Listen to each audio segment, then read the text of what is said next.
Top Shelf.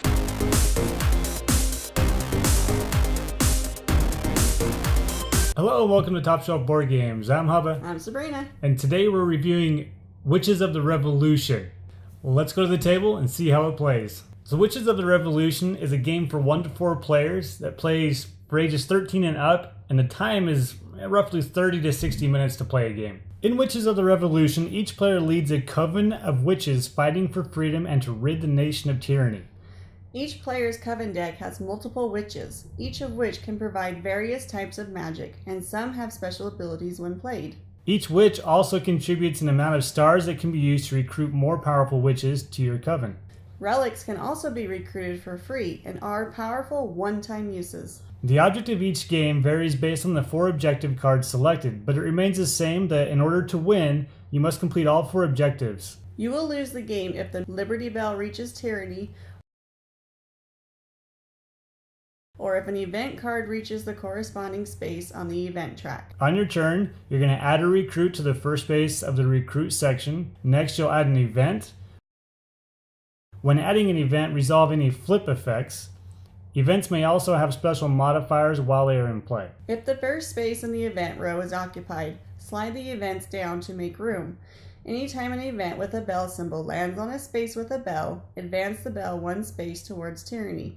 Anytime an event with a gun symbol moves into the space with a gun, remove a recruit from the recruit section from the game. Next, you can act and or recruit. When you choose the recruit, you'll take enough witches from your hand to meet the star symbol of the recruit you wish to add. Then remove the cards from the game, thus making your deck smaller. The newly recruited card is then placed face down on top of your draw pile. Depending on the space of the card in the recruit area, you either pay full price or the price may be modified as listed on the space. Only 1 recruit action may be done each turn. You can also choose to act. Choose the event that you are acting on, then discard enough matching symbols on cards from your hand to match the cost of the event.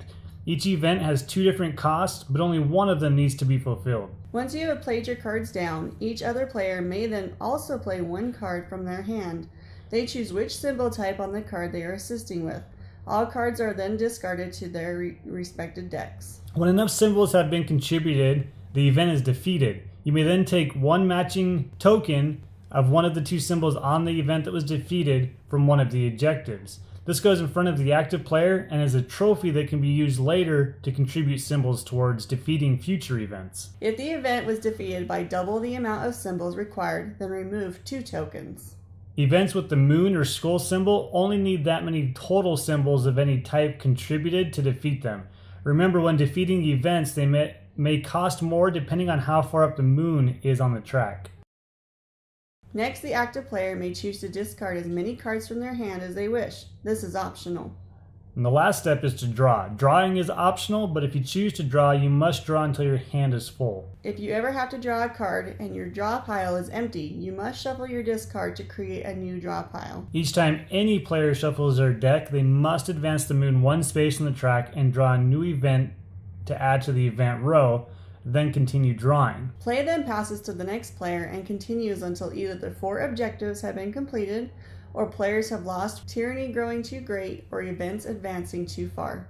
So, the artwork is really good, the components are really good quality, and I really like the symbols on the cards and everything. It just really pops out.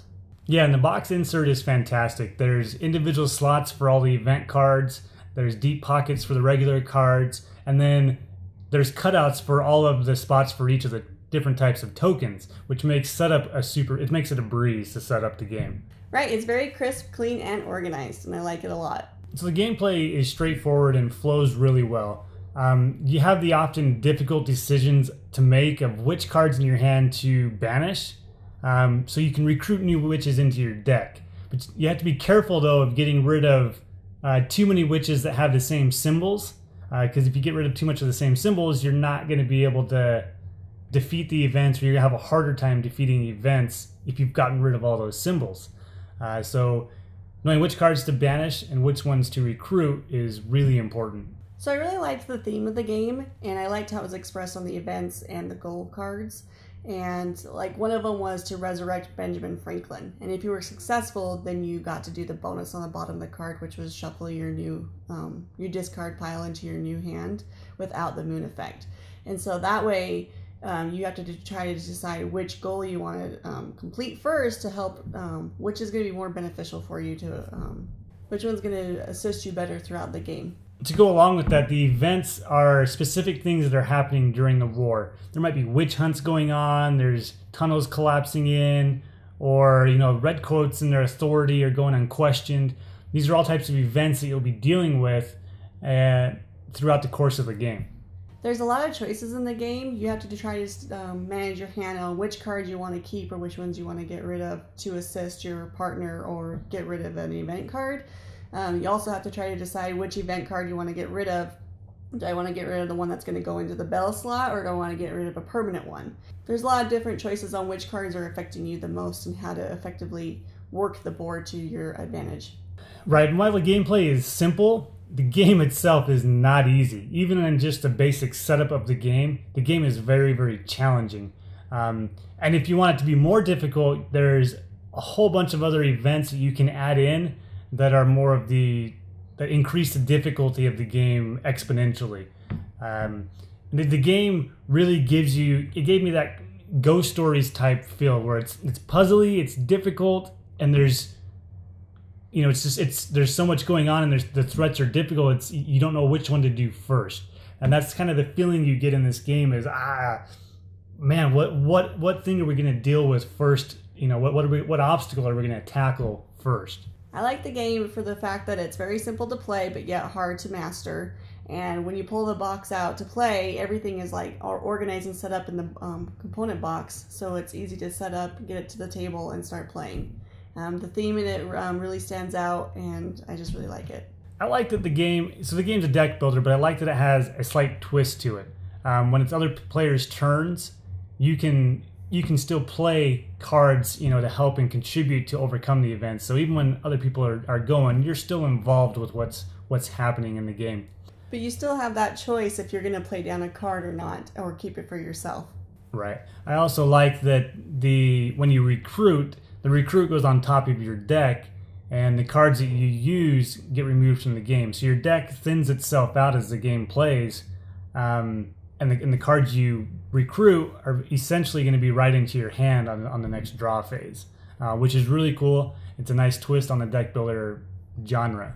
But if you thin your deck out too much, you have to shuffle more, which means you move the moon track up. So you have to balance that. So I also play this game solo, and I don't typically play games solo. It's just not something that usually interests me.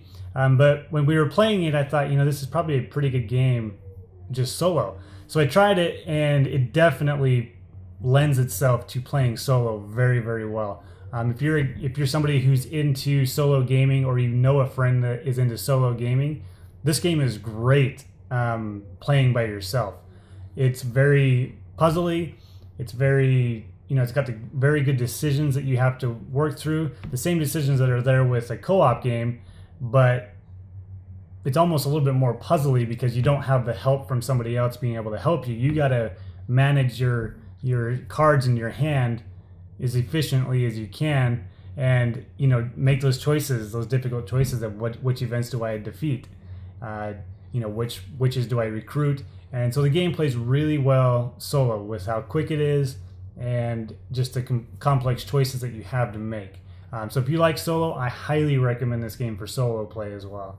Thanks for watching. Make sure you subscribe to our channel, follow us on Facebook, and find us on Twitter. Bye. Bye.